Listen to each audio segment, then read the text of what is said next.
વાલા વૈષ્ણવો, આપણો પુષ્ટિ માર્ગ એટલે ઉત્સવનો માર્ગ.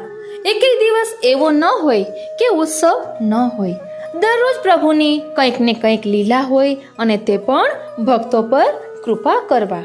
કારણ કે આપણા શ્રીનાથજી ભક્ત મનોરથ પૂરકાય નમઃ છે. આજે કંટોલા તેરસ છે.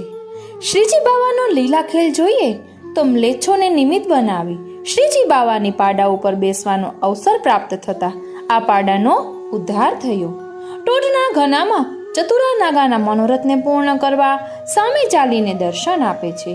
ટોડ ગામને દુષ્કાળમાંથી મુક્તિ અપાવવા શ્રીનાથજીએ ખેલ કર્યો. ટોડના ઘનાને અનાથમાંથી સનાથ કર્યા.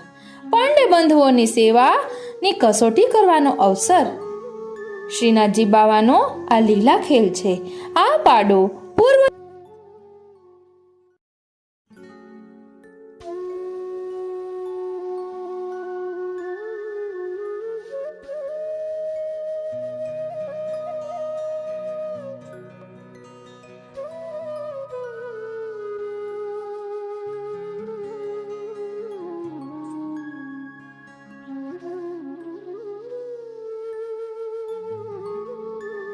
વાલા વૈષ્ણવો, હવે આપણે આ પ્રસંગને વિસ્તારથી સમજીશું.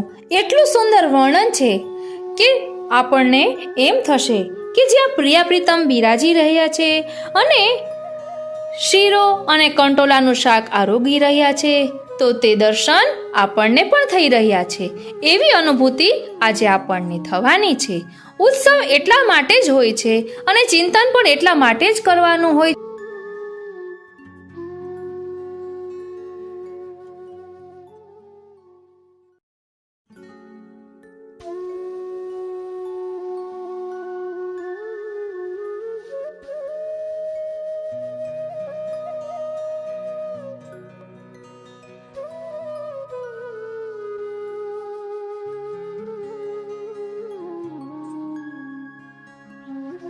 વાલા વૈષ્ણવો, ખૂબ જ ધ્યાન દઈને શ્રવણ કરજો તો આપને પણ આ સુંદર અનુભવ થશે કે પ્રિયા પ્રીતમ ભક્તના મનોરથ પૂર્ણ કઈ રીતે કરે છે અને શ્રીનાથજીના ખેલ કેવા ન્યારા છે. ગામના ટીખડી યુવાનો ખીખિયાટા નાખીને પોતાની અણસમજુ બુદ્ધિનું પ્રદર્શન કરી રહ્યા હતા. બાળકો તથા કિશોરો કુતૂહલ વૃત્તિથી આગળ પાછળ દોડી રહ્યા હતા. વૃદ્ધો અસમંજસમાં ગરકાવ થઈ ગયા હતા અને બ્રજવાસીનીઓ ઘૂમટાની આડમાંથી રસ્તા વચ્ચેથી પસાર થઈ રહેલા કૌતુકયુક્ત દ્રશ્યને નિહાળવા ઊંચી નીચી થઈ રહી હતી. વિક્રમ સંવત 1552ના શ્રાવણ સુદ તેરસ ને બુધવારનો એક કુતૂહલ દિન હતો.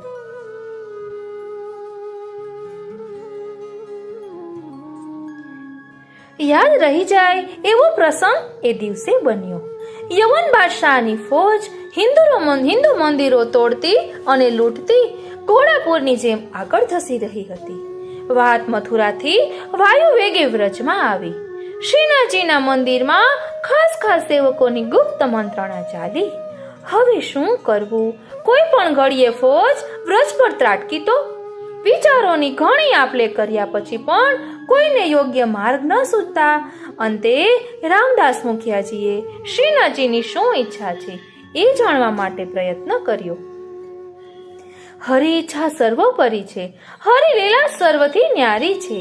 ક્યારે ચમત્કાર સર્જવા, ક્યારે કોને શરણે લેવા, ક્યારે કોનો ઉદ્ધાર કરવો, ક્યારે કોને સહાય કરવી, ક્યારે કોની કસોટી લેવી વગેરે સર્વ કંઈ એવું તો અટપટું છે કે લૌકિક બુદ્ધિની પારાશીશી કે ફૂટપટી આ બધું કડવા કે માપવા સાવ નિરર્થક છે. શ્રીનાથજીએ તે દિવસે રામદાસ મુખિયાજીને એવું જ કંઈક અટપટું કહ્યું. મુખિયાજી શીર ખંજવાળતા બહાર આવ્યા અને આગેવાન સેવકોને શ્રીનાથજીની ઈચ્છા શી છે તે કહી સંભળાવી.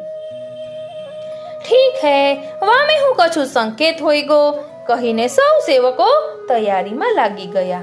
થોડી વારમાં તો ગામના 4 આગેવાન મોવડીઓ એક પાડાની આજુબાજુ સંભાળીને ચાલી રહ્યા હતા.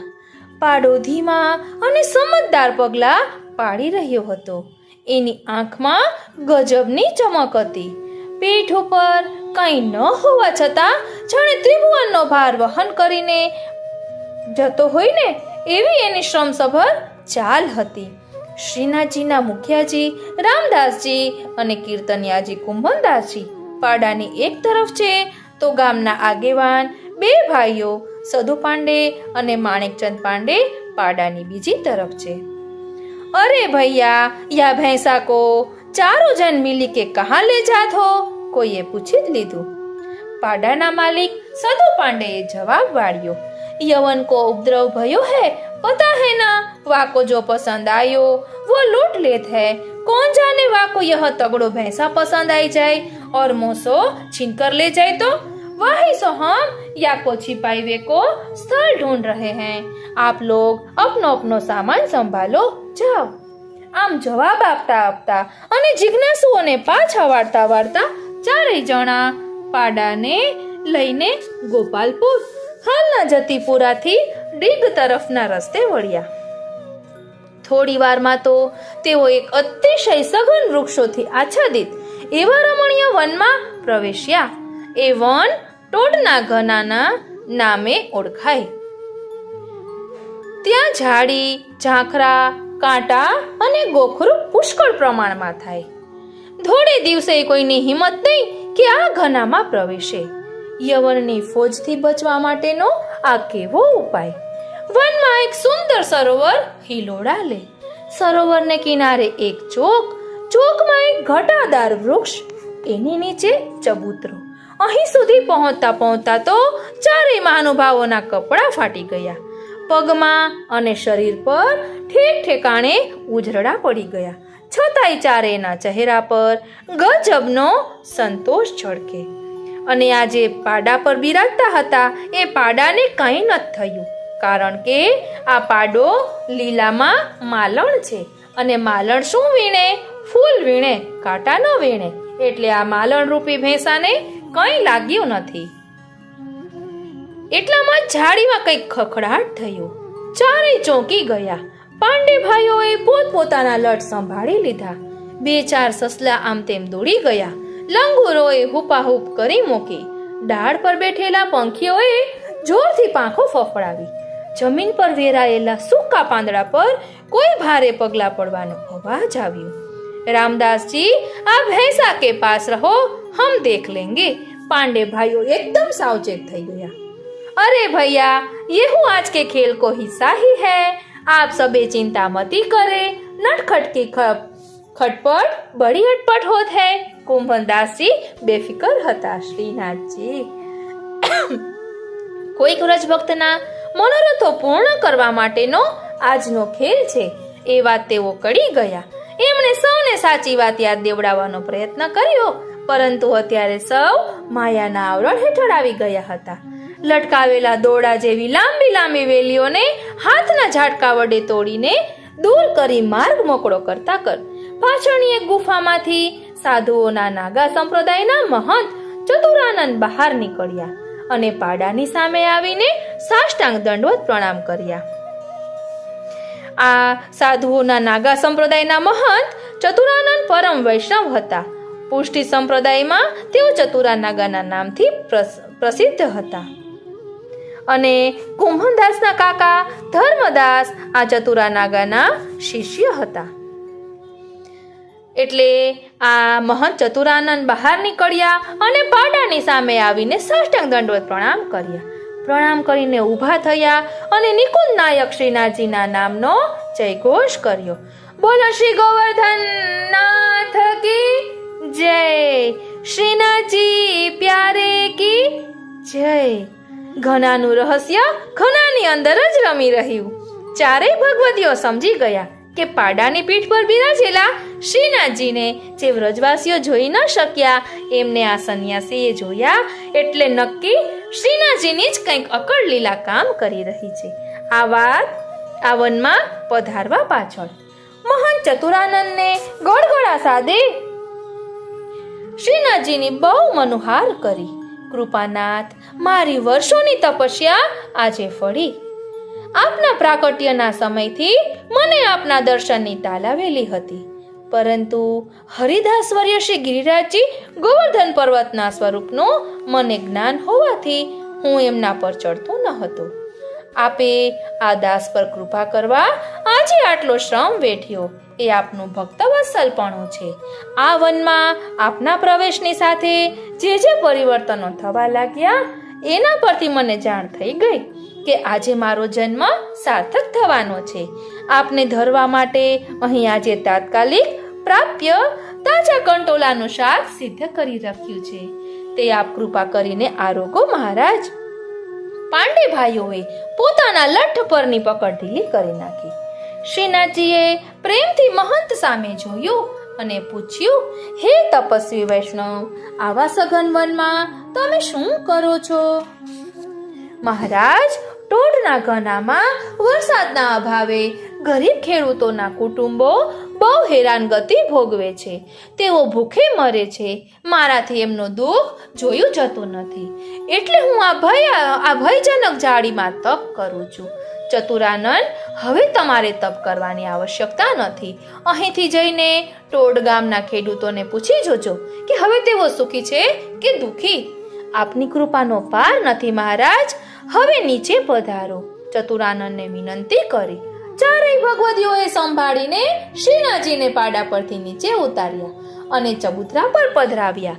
રામદાસ મુખિયાજીને શ્રીનાથજીએ આજ્ઞા કરી, તમે જે શીરો બનાવીને લઈ આવ્યા છો એ બધો હવે આ કંટોલાના શાકની સાથે અમને ધરાવી દો. કૃપાનાથ, બધો શીરો? અહીં વધુ સમય બિરાજવું હશે તો? રામદાસજી મૂંઝવણમાં મુકાઈ ગયા. અમે કદી એકલા નથી આરોગતા, જાણો છો ને. વળી આવા સુંદર વનમાં તો અમે અધિક રંગીલા બની જઈએ છીએ. હમણાં જ કહેતા શ્રીનાથજી અટકી ગયા. હા પ્યારે, અબ તો ખેલ શુરુ હોય વારો હે. કુંભનદાસજી પોતાની ધૂનમાં મસ્ત હતા. નંદનંદનના ફંદની તેઓને બરાબર જાણ હતી. બસ અહીં આટલું જ કાર્ય હતું. તમે બધા હવે જરા આડસમાં જઈને થાક ઉતારો, અમે આરોગી લઈએ. કુંભના, તું કોઈક સુંદર કીર્તન ગાને. શ્રીનાથજીએ આજ્ઞા કરી. એટલી વારમાં રામદાસજી સરોવરમાંથી ઠંડા મીઠા જલની જારીજી ભરી લાવ્યા અને શીરો તથા જારીજી શ્રીનાથજીને ધરાવ્યા. ચતુરાનંદને કંટોલાનું શાક ધરાવ્યું. બંનેએ પ્રેમપૂર્વક આરોગવાની વિનંતી કરી. પછીથી કુંભનદાસજી, પાંડે બંધુઓ, મુખિયાજી અને ચતુરાનંદ બાજુની લતા કુંજમાં જઈને બેઠા અને સત્સંગ વાર્તાલાપ શરૂ કર્યો. કુંભનદાસજીએ શ્રીનાથજી પ્રસન્ન થાય એવા કીર્તનો ગાયા. એમાં એક કીર્તન એવું ગાયું કે શ્રીનાથજીને હસવું આવી ગયું. ભાવત હૈ તો હી ટોડકો ઘનો, કાંટા લાગે ગોખરું લાગે ફટ્યો જાતિ હતનો, સિંહે કહા લોકરી કો ડર યહ કહા બાનિક બન્યો, કુંભનદાસ તુમ ગોવર્ધન ધર વહ કૌન રાન ઢેઢની કો જન્યો. આ કીર્તન અમુક પુસ્તકમાં થોડા સુધારા ઉધારે સાથે પણ છે. ભાવત હૈ તો હી ટોડકો ઘનો, કાંટા લાગે ગોખરું લાગે ફટ્યો જાત સબતનો, आवत जावत बेल निवारे बैठत है तहाँ एक जनो, सिंहे कहा लौकरी को डर छांडी दियो भवन अपनो, तब बूढ़त ते राखी लियो है सुरपति तो तृण हूँ न गन्यो, कुंभन दास प्रभु गोवर्धन धर यह कौन रांड ढेढनी को जन्यो. આવું હાસ્યાત્મક કીર્તન સાંભળીને શ્રીનાથજી સહિત સૌ ખૂબ જ પ્રસન્ન થયા. પછી તો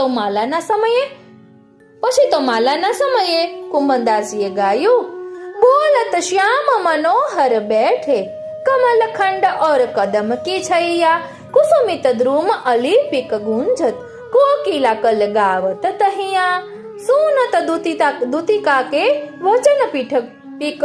अरे श्रीनाथजी, सुनत दुतिका के वचन माधुरी भयो हुलास तन मन महिया, कुंभन दास प्रभु व्रज युवती મિલન ચલી રસિક કુંવર ગિરિધર પહિયા.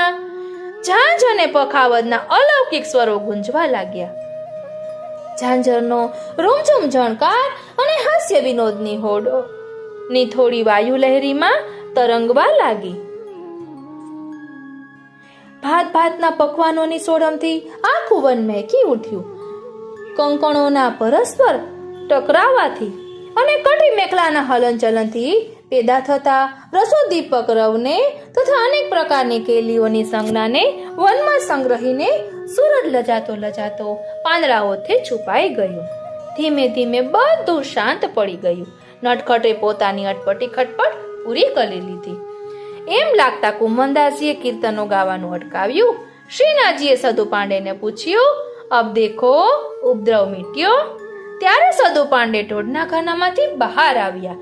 એટલામાં ગોવર્ધન ગામથી સમાચાર આવ્યા કે યવનની ફોજ આવી હતી, તે પાછી ગઈ છે. સદુ પાંડે ઘનામાં આવ્યા અને ફોજ ભાગી જવાના સમાચાર સર્વને કહ્યા. એટલે શ્રી ગોવર્ધનધરે કહ્યું, અબ તુમ મોકો ગિરિરાજ ઉપર મંદિર મેં પધરાવો. ચતુરાનંદ શ્રીનાથજીને દંડવત કરીને ગુફામાં પ્રવેશી ગયા. ચારેય ભગવતીઓ ફરીથી આવ્યા હતા. એ જ રસ્તે અને એ જ રીતે પાડાને લઈને શ્રી ગિરિરાજજી તરફ ચાલ્યા. ગામ આવતા લોકોએ વધાઈ આપી. પાંડેજી, યવન કો ઉપદ્રવ મીટી ગયો. વાકી ફौज ફેરી ગઈ. યહાં તક પહોંચી ही नहीं. શ્રી ગિરિરાજ પર જઈને ચારે ભગવતીઓએ શ્રીનાથજીને ફરીથી મંદિરમાં પધરાવ્યા. કુંમનદાસીએ શ્રીનાથજીનો શ્રમ દૂર કરવા 2 કીર્તનો ગાયા. જયતી જયતી હરિદાસ્ય વર્યધરને તેમજ કૃષ્ણ તરની તનયા તીર રાસ મંડલ રચ્યો. નિત્યક્રમથી પરવારી ચારે જણા પાડાને લઈને નીચે ઉતર્યા. નીચે ઉતરતા જ ફરીથી એક કૌતુક થયું. પાડાએ વાંકા વળીને મંદિર તરફ દંડવત કર્યા અને પોતાનો દેહ ત્યાગી દીધો. મહાકાય પાડો શ્રી ગિરિરાજજીની તળેટીમાં નિશ્ચેતન થઈને પડી ગયો અને પોતાના મૂળ આદિદેવિક રૂપને પામ્યો. નિત્ય લીલામાં આ પાડો અલૌકિક આદિદેવ જીવ હતો અને ભગવત અપરાધથી પાડાની યોનિમાં જન્મ લીધો હતો કે જેને ભગવાને જ મુક્તિ આપી. આ તરફ ચતુરાનંદ થોડા સમય પછી ટોડ ગામમાં પ્રવેશ્યા. ખેડૂતોના ખેતરોમાં અજાયબી છવાયેલી જોઈ. જે ખેતરો ગઈકાલ સુધી સૂકા જોયા હતા તે આજે પ્રભુના પુનિત પગલાથી લીલાછમ થઈ ગયા હતા. હરિયાળા મોલ પવનમાં લહેરાઈ રહ્યા હતા. એક જ કાર્યમાં કંઈક કેટલાય ભેદોને રમી જનાર શ્રી હરિને આવી લીલા પર વારી જઈ ચારે મહાનુભાવો પોતપોતાના મુકામ પર આજના અલૌકિક લાવાને વાગોળતા પહોંચ્યા. ટોડકા ઘનાના પ્રસંગની યાદમાં આજ દિન સુધી દર વર્ષે શ્રાવણ સુદ તેરસે શ્રીનાથજીને કંટોલાનું શાક અને શીરો ધરાવાય છે. પોતાના અનન્ય ભક્તોને ચિરકાલ સ્મૃતિમાં રાખવા માટેનો શ્રીનાથજીનો આ પણ એક અનોખો જ પ્રકાર છે ને. ટોડના ઘનામાં પુષ્કળ કાંટા હતા. શ્રી ગોવર્ધનધર અને નીચ પરિકર કેવી રીતે પધાર્યા અને શા માટે પધાર્યા એવી શંકા થવી સ્વાભાવિક છે. પરંતુ આવી શંકાનું નિવારણ કરતા શ્રી હરિરાય મહાપ્રભુજી કહે છે કે વ્રજના વૃક્ષો પરમ સ્વરૂપાત્મક છે. શ્રી હરિની જ્યાં જેવી ઈચ્છા હોય ત્યાં તેવી કુંજલતા ફલફૂલ થઈ જાય છે તો ક્યારેક કાંટા પણ થઈ જાય છે. કુંજોમાં બધા વ્રજ ભક્તો સહિત શ્રી હરિ પોતે લીલા કરે છે. ત્યાં લૌકિક ગોપોને અને મર્યાદા વાળાઓને આવા કાંટાની આડ થાય છે અથવા તો ગીચ સઘન મન પેદા થાય છે. વ્રજના વૃક્ષે પરમ ભક્ત હોવાથી આવા પ્રકારની સેવામાં સદાય તત્પર રહે છે. એ નિશંક વાત છે. શ્રી ગોવર્ધનનાથજી પાડા ઉપર ચડીને ટોડના ઘનામાં પધાર્યા ત્યારે 4 અનન્ય સેવકો સાથે હતા. તેમને મન કાંટા પણ ફૂલ સમાન હતા. જ્યારે માર્ગમાં અનેક વ્રજવાસીઓ મળ્યા એ સૌ કાંટાવાળા ઘનાની દૂર જ રહ્યા. જે ઘનામાં કાંટા ન હોત તો એ સર્વજણ પાછળ કૌતુક નિહાળવા આવી જાત કે એમના અધિકાર બહારની આ વાત હતી. કેવળ નીચ ભક્તોને જ સુખ દેવાને માટે શ્રી ગોવર્ધનધરનો લીલા રસ છે. ઉપરાંત એક એવો પણ ભાવ છે કે લૌકિકમાં ડરીને સંતાઈને કંઈક ચેષ્ટા કરવી એ પણ રસોદીપક છે. માધુર્ય રસમાં ડર છે, ઈશ્વરતામાં ડર નથી. માટે શ્રી ગોવર્ધનધરે નીચ ભક્તોને માધુર્ય રસનું દાન કરવા ડરવા સંતાવવાનો ખેલ રચ્યો. ઈશ્વરપણું જ દાખવવું હોત તો ડર કેવો ને વાત કેવી. માટે જેની પાસે અલૌકિક દિવ્ય નેત્રો હોય એને જ પ્રભુની મધુર લીલા રસનો અનુભવ થાય. આજે પણ ગોપાલપુર શ્રી ગુલાલ કુંડ થઈને ટોડના ઘનામાં જવાય છે. સાદું વાહન પણ કેટલાય દૂર ઊભો રાખીને પગપાળા આ વનમાં જતી ઝાડી ઝાંખરા અને કાંટાઓમાંથી પસાર થવું પડે છે. ઊંચા ઘેઘૂર વૃક્ષોની સઘન વનરાજીમાં એક કાચી દેરી જેવી બનાવી રાખવામાં આવી છે કે જ્યાં શ્રીનાથજી બિરાજ્યા હતા એ પ્રસંગને વાગોળીને યાદ તાજી કરી શકાય છે. દેરીના આંગણામાં જ એક અજાયબ વૃક્ષ છે.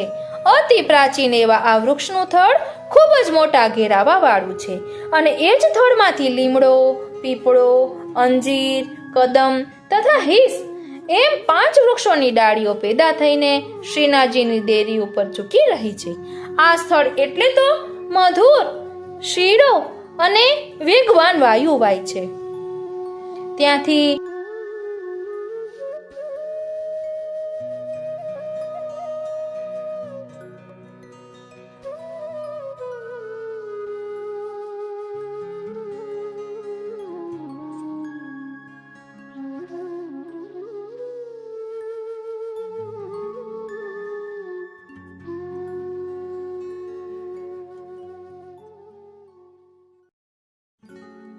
વાલા વૈષ્ણવો, આપણે આ પ્રસંગમાં જોયું કે શ્રીનાથજીએ સ્વયં કહ્યું કે આપને ખબર છે ને કે હું ક્યારેય એકલો આરોગતો નથી. એટલે ત્યારે શ્રી સ્વામિનીજી પણ પધાર્યા હતા અને શ્રીનાથજીએ બધા વૈષ્ણવોને થોડુંક દૂર બેસવાનું એટલે જ કહ્યું હતું કે શ્રી સ્વામિનીજીને જરા પણ સંકોચ ન થાય. એટલે શ્રી સ્વામિનીજીના મનોરથ પૂર્ણ કરવા પણ શ્રીનાથજી અહીં ટોડના ઘનામાં પધાર્યા હતા. કારણ કે આપણા શ્રીનાથજી એવા છે, એક ખેલમાં કેટલા બધા ભક્તોના મનોરથ પૂર્ણ કરે છે. શ્રીનાથજીની લીલા અપરંપાર છે.